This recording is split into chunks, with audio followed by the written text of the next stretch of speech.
Indonesia today is a country making a transition into modern democracy. Current President Susilo Bambang Yudhoyono, recently re-elected for a second term, has pledged to improve the country's human rights record and address the abuses of the past, some stretching back over 50 years. The presidency of Suharto from 1966 until its violent termination in 1998 saw a peak in human rights atrocities. Towards the end of his time in office, Indonesia was hit by the 1997 economic crisis.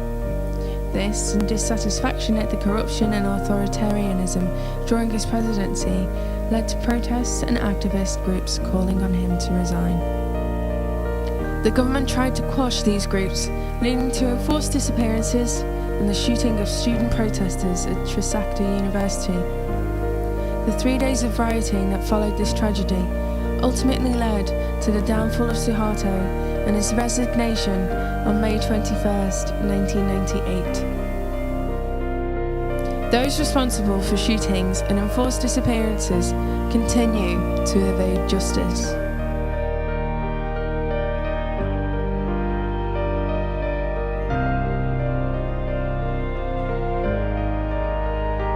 One case that is still awaiting resolution involves the disappearance of 23 students and activists between 1997 and 1998.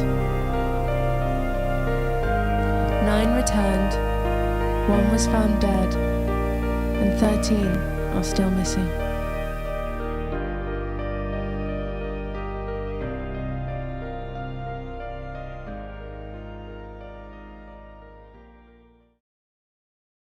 In order to get further background information on these disappearances, we began by speaking to the family of one of the victims. Ochak Manada Siahan was kidnapped in March 1998. He has been missing for over 12 years. Saya Ochak Manada Siahan. Dia lahir 17 Mei 1976. Pada saat dia hilang, waktu itu dia masih kuliah di Setia Perbanas semester 6, dan hilangnya itu kami ketahui setelah tanggal 17 Mei 1998. Dia waktu itu tinggal di rumah temannya di Ciputat, dan waktu itu dia sempat menelpon ke rumah bahwa dia waktu itu ada kerusuhan di Jakarta. Jadi setelah itu tidak ada komunikasi lagi. Kemudian temannya nelpon mau menanyakan keberadaannya. Kami bilang dia kan di rumah di Ciputat. Dia bilang pada malam itu dia keluar dan dijemput oleh orang yang dia tidak kenal.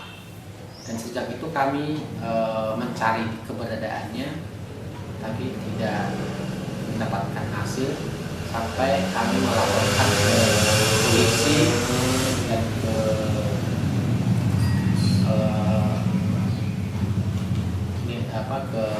CPN, dan juga terakhir kami ke Kontras. Di Kontras kemudian dilaporkan ke Komnas HAM, dan Komnas HAM mengadakan penyelidikan, dan semua berkas-berkasnya telah diserahkan ke Kejaksaan Agung. Namun sampai saat ini dia tidak ada hasilnya. Untuk itu perjuangan kami sampai saat ini adalah untuk mencari keberadaannya melalui Kontras dan IKOI, dan namun sampai saat ini belum ada hasilnya. Jadi sebenarnya dia murni mahasiswa ya. Tapi karena dia waktu itu berada di Ciputat, jadi kegiatannya dia di luar kampus itu tidak persis kami ketahui. Tetapi informasi dari temannya memang kemungkinan dia mengikuti organisasi di luar kampusnya yang kita tidak tahu persis. Karena dia temannya itu bilang bahwa selalu ada kegiatannya dia sendiri. Jadi itu yang membuat kita menjadi menjadi kemungkinan dia itu memang karena dia dijemput oleh orang yang tidak kenal itu, ya kita pada waktu itu hanya berpatokan siapa lagi yang mau mengambil orang kan itu. Jadi makanya kita kemungkinan itu ya militer, itu yang kita ada di benak kita, karena setelah diadakan penyelidikan memang tidak ada jejak yang bisa memberikan jalan yang pasti. Nah, cuman dalam pikiran kita, karena dia kan tidak ada musuh, tidak ada pertikaian misalnya, dan dia murni mahasiswa gitu. Jadi kita tidak yakin ada orang yang membenci dia. Do you still have hope to find your son? Apakah Bapak masih punya harapan bahwa anak Bapak itu akan kembali? Oh iya, tetap punya harapan. Kita punya harapan, karena kalau tidak ada harapan kita tidak mau berjuang. Tetap ada harapan, tapi artinya apapun hasilnya harapan itu ada. Apakah dua-duanya ini kakak beradik ini akrab begitu akrab? Oh iya, akur gitu. Dia ini nggak pernah. Cuman kalau dia kan kakaknya kuliah di Bandung, dia di sini Jakarta. Jadi jarang ketemu. Nah, jadi sekali sebulan datang, dia pulang dari Bandung kan sekali sebulan. Ya terutama istri saya sebenarnya yang lebih sensitif ya, sampai dia sakit dengan saat tahu hilang itu kan artinya kita shock, tidak merasakan. Ya dia kan sudah dewasa, sudah mahasiswa, yang kita harapkan bisa membawa nama kita dan menjadi kebanggaan kita sebagai orang tua. Terus karena dia sudah, artinya kan kalau di mahasiswa kan tinggal memetik, artinya seperti itulah perasaan kita, jadi langsung down maksudnya. Karena itu sampai sakit terus. Ya, sampai saat ini kita masih mengharapkan, karena gimana ya, karena tidak ada bukti bahwa dia telah mati. Itu yang membuat kita menjadi setiap hari menjadi beban perasaan, beban terhadap lingkungan juga.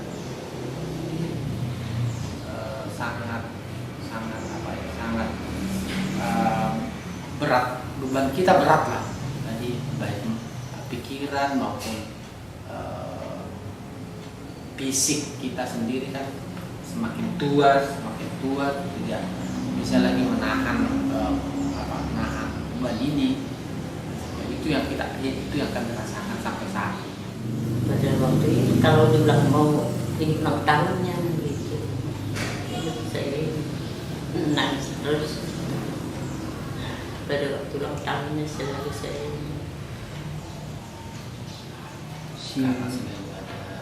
selalu dia datang kan. Pada waktu ulang tahunnya tuh bayangannya itu selalu datang sama saya gitu.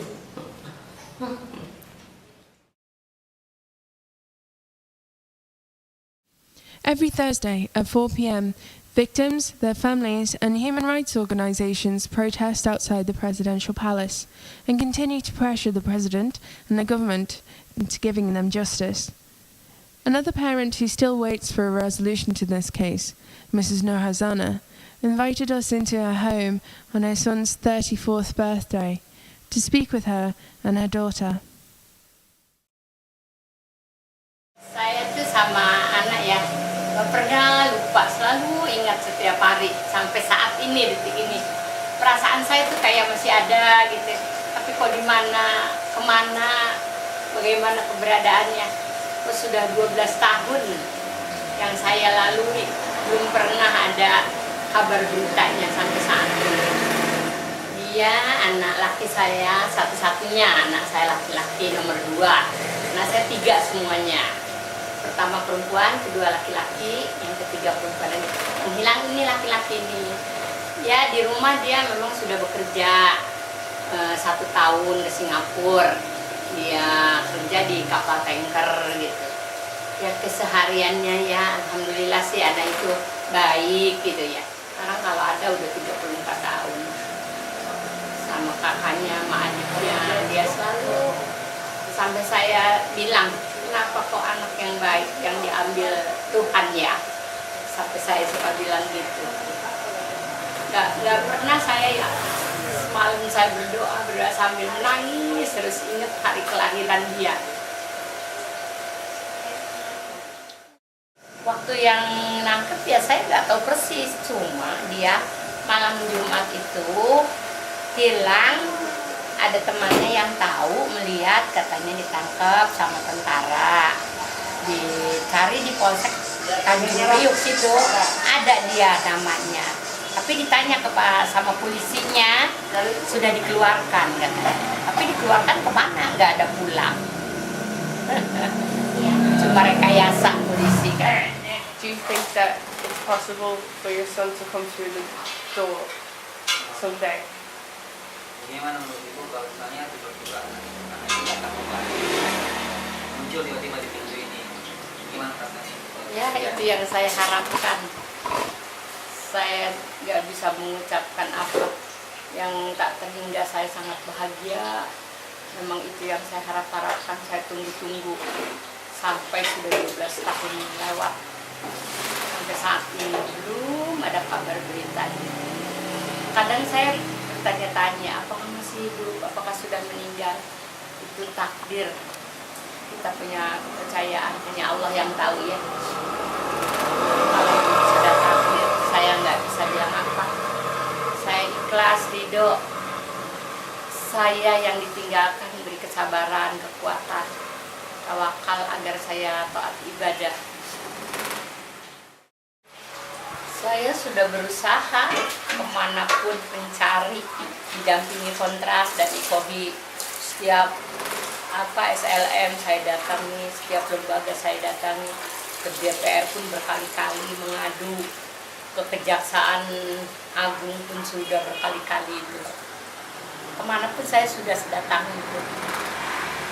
Ke Presiden SBY pun sudah saya datangi, minta jawaban yang jelas, yang pasti. Kalau memang anak saya ada di mana, sudah meninggal atau masih hidup, saya ingin kejelasan, ingin kepastian.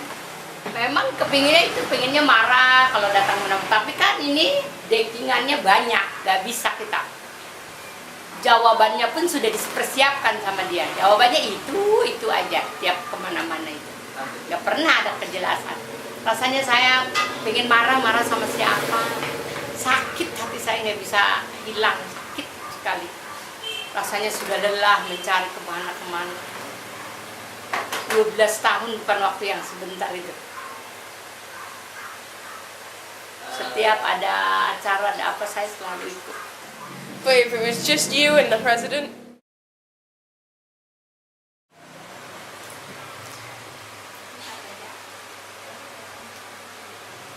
How did it affect your mum? Terlihat seperti apa Kak pengaruhnya ke Ibu kejadian itu menurut Mbak? Mbak lihatnya gimana pengaruhnya ke Ibu? Mama waktu itu ya seperti kayak dia bilang sama kita orang seperti tidak napak kakinya di bumi, seperti tidak napak. Lambat laun terasa sampai dia jatuh sakit, sampai dia Sampai dia pengaruhnya masuk 1 tahun tuh masuk ruang ICU 3 kali. Iya. Rumah sakit 3 kali? Iya, masuk ruang ICU. Saya juga gimana yang minta tolong Victor. Victor bagaimana ini mama? Sepertinya sudah dia tidak ada semangat hidup. Sampai 7 hari di ruang ICU sudah tidak ada apapun. Dokter pun sudah tidak bisa apa-apa karena alat-alat sudah tidak bisa pengaruh, tidak bisa masuk ke makanan. Hanya mujizat Tuhan aja, dia memori dia terlalu kuat kepada anaknya yang hilang tuh, kembali lagi dia normal. Seperti tetangga-tetangga bilang, hai, hidup lagi. Sampai gitu. Main lagi sampai almarhum bapaknya mencari dia dari jam 4 sampai maghrib. Dari maghrib sampai jam 8 nggak ketemu. Sampai besok pagi dia juga dicari nggak ketemu. Sampai kemana mencari. Kalau telepon sana sini saudara nggak ada. Semua nggak ada jawabannya, nggak ada. Sama sekali nggak ada. Malam Kamis waktu itu. Malam Jumat, hari Kamis, malam Jumatnya hilangnya. Dia pergi dari rumah itu jam 1:30. Pulang pada dia kembali ke rumah. Setelah sholat, minum, makan, diajak temannya. Enggak, males. Terus dia pergi lagi sama temannya itu. Saya kebetulan waktu itu lagi ke Pasar Senen, lagi belanja. Terus kebetulan ada catering. Nggak tahu saya dia pergi itu sampai rumah, saya jam 2 itu udah nggak ada dia.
Woodgie Tuckle is an award-winning musician, poet and political activist who also disappeared in 1998. Through his poetry, he criticised the government and promoted the rights of ordinary Indonesian people. Kau lempar aku dalam gelap, hingga hidupku menjadi gelap. Kau siksa aku sangat keras, hingga aku makin mengeras. Kau paksa aku terus menunduk, tapi keputusan tambah tegak. Darah sudah kau teteskan dari bibirku. Luka sudah kau bilurkan ke sekujur tubuhku. Cahaya sudah kau rampas dari biji mataku.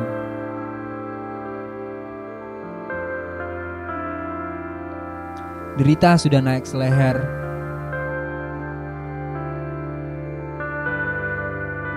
Kau menindas sampai di luar batas.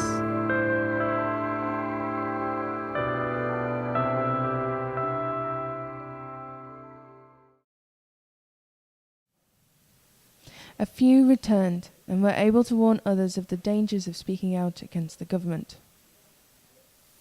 Mugianto is one such person. Instead of being silenced and living his life in fear, Mugi, along with the survivors and families of those who have been taken, have created the organisation IKOHI, the Indonesian Association of Families of the Disappeared. of becoming the journalist, and then I got stressed seeing the reality that the political elite does not care about human rights violation, and they don't care about the families of victims, about the parents of the disappeared who are the parents of my friend. And that what make me to make a contrast decision, stop becoming a journalist and to become human rights activist. Stop having a monthly salary to become the activist. That is what I said as a dilemma. Organization like Contrast and the other human rights NGO at the time is focused more on the advocacy, policy advocacy at the top or above level.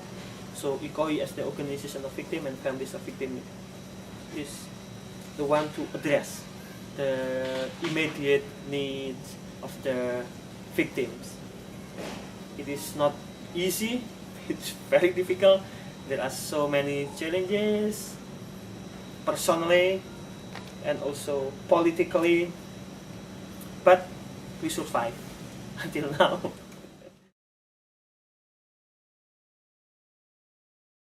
They start asking me to put off my clothes. So I put off my clothes, and then they use my shirt. They put my shirt to blindfold me. And then it was very windy, it was very cold, and I hear the water flowing. So I was thinking at the time that I was brought to a rice field in the river somewhere. I was thinking that they were about to kill me then. So and then after that they asked me, what is your name? They asked me what my name. Gianto. Then who are you staying with in your house? And then I said that I'm alone. And then they start beating me. I don't know. They just beat me, my whole body, and then I fell down. And then they asked me to put off my pants, my shoes, so I just wear my underpants at that time. And there was the sound, the siren.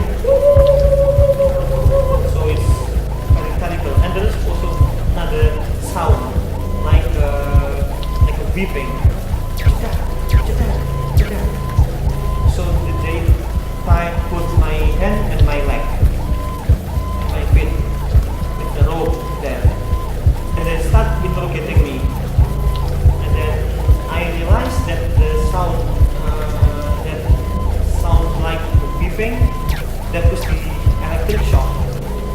Because the sound was there when they put stick on my body, on my leg. It happened for 2 days, this situation. And the interrogation is about my friend. Do you know this person? Where is this person? What is the structure of my organization? Every time they don't like our answer or my answer, they will torture me with electric shock. Electric shock parts of my body. And sometimes they whisper to me, and then about Muki, we will release you if you are cooperative with us. If you cooperate with us, we will release you. So, and also the threat, we will kill you if you don't cooperate, and so on and so on. Every year, we provide educational assistance. 1 month, $10 per month for 40 families from Aceh to Papua. Very small amount, but very useful. And also to provide assistance if there are families of victims who need medical assistance. They got ill, for example.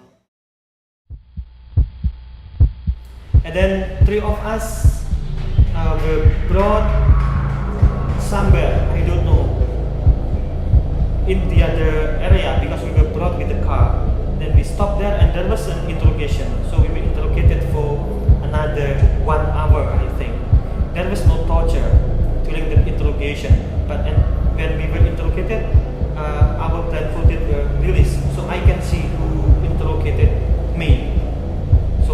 20 people, you know, standing in front of me. They all questioning me with the camera, you know, picture and so on and so on. And they are all military men, intelligent. And I was trying to identify where it was. It was in the third floor. And now I can realize that it is in the building of the Jakarta Military Command. This awareness, this about their rights, is something which is not exist during the New Order, the authoritarian period, and that is the reason why Suharto can rule the country for more than 3 decades, because the people are made not to be political, and also people are forced not to be critical to the government. So this strategy is to get the victim more aware of their rights, more critical to the government, in order that victim can also play their role as a citizen. I was charged with subversion charge against the government, because they said that I am against the government, I want to topple the government. That's the charge against me. I was interrogated from 5 p.m. until 11 in the evening without lawyer. And after that, after 11, I was sent to the detention down underground in the Polish detention. I was put there in the isolation cell. So it was a big cell, but it was only me who was there. There is no real measures taken by the government, the current government that we believe as a transitional government from authoritarian, hopefully to democracy. Because what we believe is that one of the very important tasks of such a government is to deal with the past, especially the fact that in the past, under the authoritarian regime, there are so many abuses. I'm referring to the disappearances 1997 and 1998. All of those disappeared are male, are men. All of them are, some of them are the father, the husband, so they are the breadwinner of the families. And the other, who are still students, who are still single, they are the, by the families, they are the one expected to be the pillars of the families. And because of that, the families are now facing economic difficulties, and the families are really suffering, especially for the fact that they don't know whether their loved ones are still alive or already dead. Because most of them believe that they are still alive, because there is no information that they are dead. What do you think? There are many possibilities, and that is why it is very important for the government to conduct investigation. There are 2 reasons why President Yudhoyono can resolve the case. The first is because he is the president. With his instruction, he can get access to anywhere, to the Special Armed Forces, to get the document, and so on and so on, as the president of the Republic of Indonesia. The second is he was one of the members of the Dewan Kehormatan Perwira.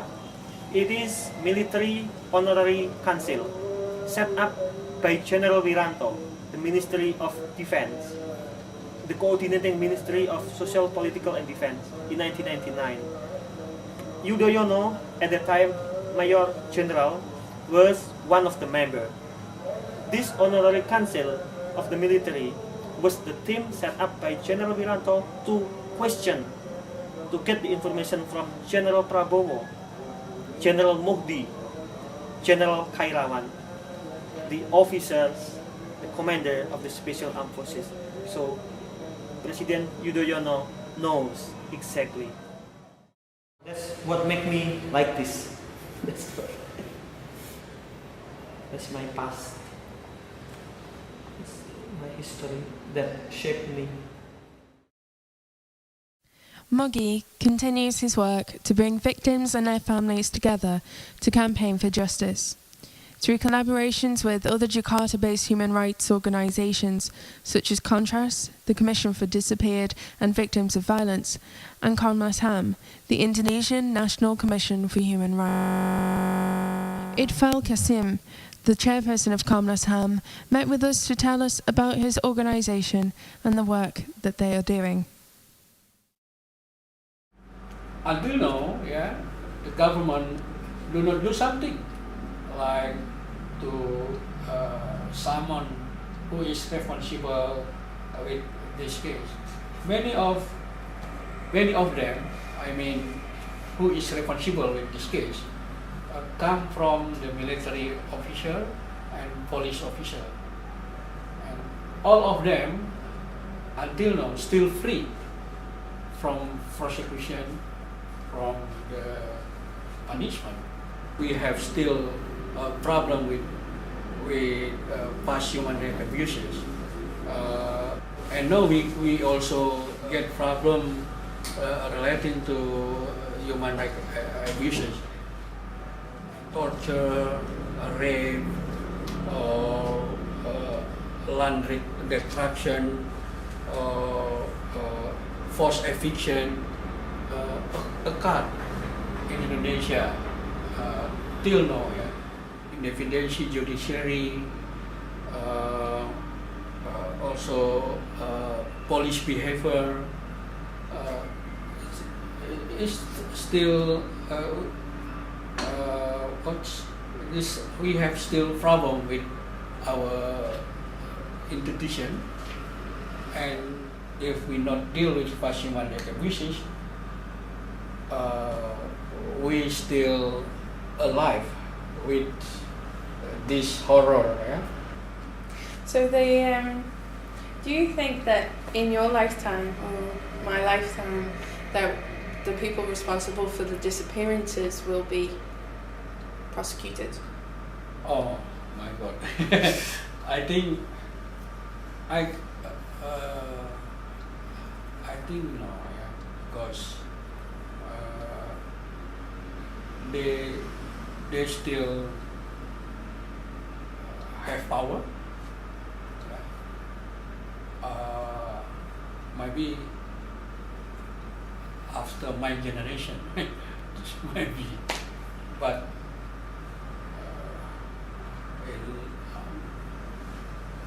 in my life, I think difficult to bring them to the court. We spoke to a family today, and they were in their 60s, were quite sick, and they still have hope.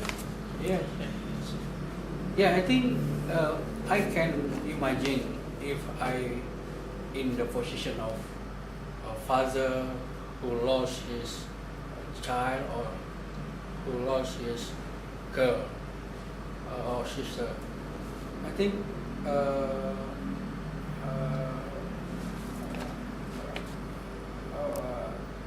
difficult to me to understand why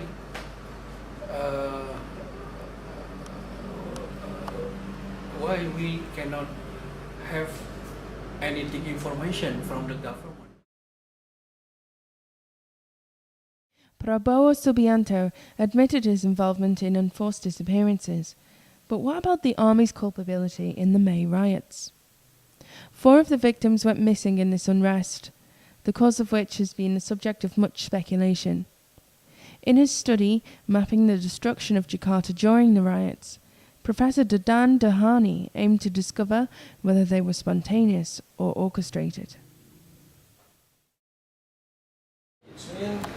We would like to know beyond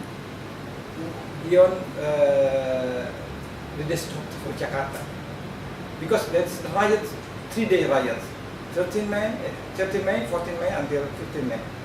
So we would like to know what happened in Jakarta and why the riots come to Jakarta. So we mapped every single place that burned and destroyed at the time.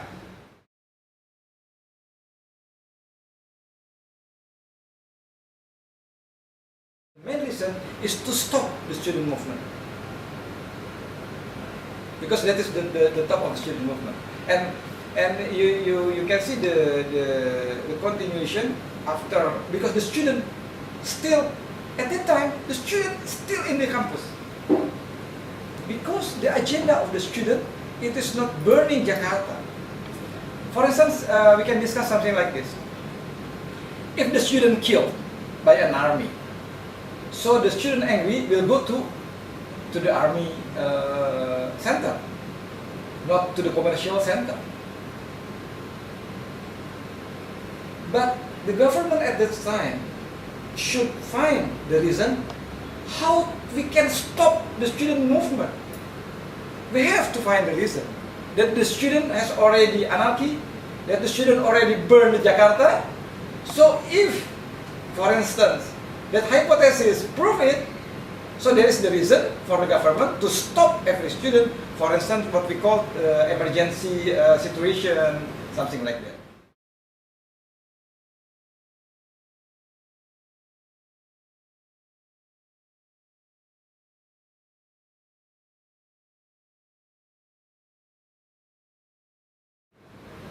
This riot should be done by a certain group who has a power, organized, and also the resources. Because we have to communicate. And at the time also, by secondary data, at 3 o'clock or 1 o'clock, the first riot in Jakarta, the first day and the first place riot in Jakarta, we cannot communicate each other.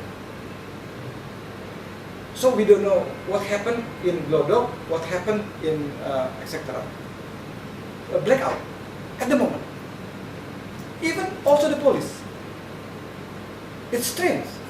You can ask to the, at that time, the communication is blocked out. Who can organize people if we cannot communicate each other? So it has to be somebody very powerful. Very powerful. And would you say somebody Somebody or from the somebody. special forces? A higher general? I think so, because who else at the time who has the power? The question is, if our analysis is true and it's proven, is proven, we have to organize a lot of people, we have supply all logistic, and we have also the grand scenario, opening and let every people, party comes out, and the third, closing.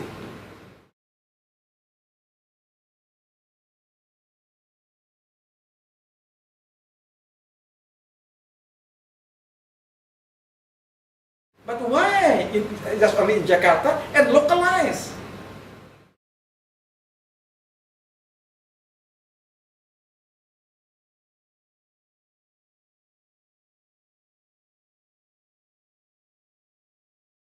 How we can stop it? If we cannot, if we don't know the scenario, if I am not an architect of that riot, it's very difficult. Because very chaotic. The first day, the second day is very chaotic. Very chaotic, very chaotic. In a lot of places. But the third day closed, and the fourth day, it's stop in every place. Can you imagine how we can stop it? Eva Sundani, a member of the Indonesian Democratic Party, served on the Special Committee on Enforced Disappearances. In 2009, this committee made 4 recommendations to the House of Representatives on how they should proceed with these cases. These were the establishment of an ad hoc human rights court to immediately find the whereabouts of the 13 people who remain missing, to give the victims and their families compensation, and to ratify the UN Convention on Enforced Disappearances. We met with her to see what progress had been made.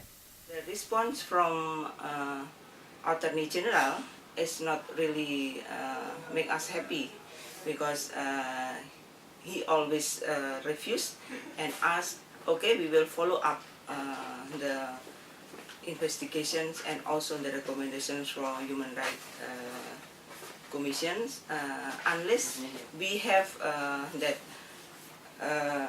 human rights court ad hoc. That's why then Commission 3, using that special committee, recommend presidents to establish that court. But until now, I think we've been waiting for at least 3 years after we launched the recommendations. President never responded. There is speculations, which I also strongly believe, that he got pressure from the military, and especially because his background is also military, and this pressure, and we understand during the campaign, actually the TNI or military were behind this success of President SBY. Some significant positions within the cabinet still given by presidents to military. And if we learn about the success team behind the SBY, those who are involved in military, then we understand that actually the military has strong power still. And the involvement of the military in our politics, including the economics, is really it's not healthy for our democracy, and tends to abuse human rights of people of Indonesia. I do expect that the government is really serious to fulfill what they always put in the speech, that justice for all. It's every year our president said about that. The disappearance and the kidnapping is only the end of the long and series of violence that done by military. The consequence of ratifying the convention is, of course, first we must harmonize our existing law which not accordance to the conventions, and second, we must also form new law which is needed and also part of conditionality of the convention. So if we ratify them, maybe then we can emphasize our effort to pressure the president. This is the implications of ratifying the convention. So what's the next step? Hans Azar, chairperson of Contrast, is working with victims and their families to find a way forward. Contrast tried to construct about that idea on how the government should deal with that recommendation, how to deal with the family victim situation and so on. We tried to put all the ideas in one paper, and we mentioned at least like 4 things, like how the government, especially from the president, to give a the idea of forgiveness. Second is the idea on how to prevent, not to have violence, not to have human rights violation in the future. So it's like the reform agenda as well. Next one is about how to keep push forward on the accountability process, especially the trial, how the trial should be held, how the process to have a trial and so on. And the last one is about how to have remedies, especially on the reparation for the victim.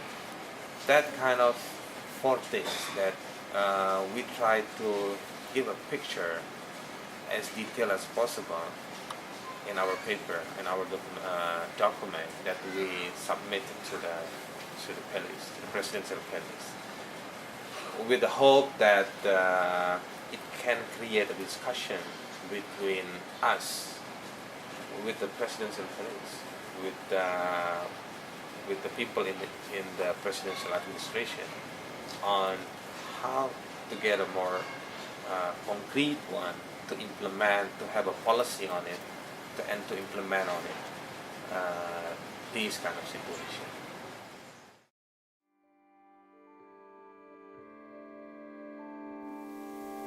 The victims and their families are still waiting.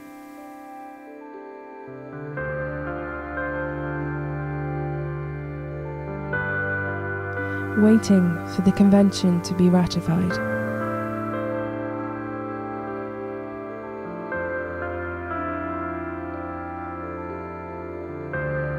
Waiting for the President to establish an ad hoc human rights court to try those responsible. Waiting for those missing to come home.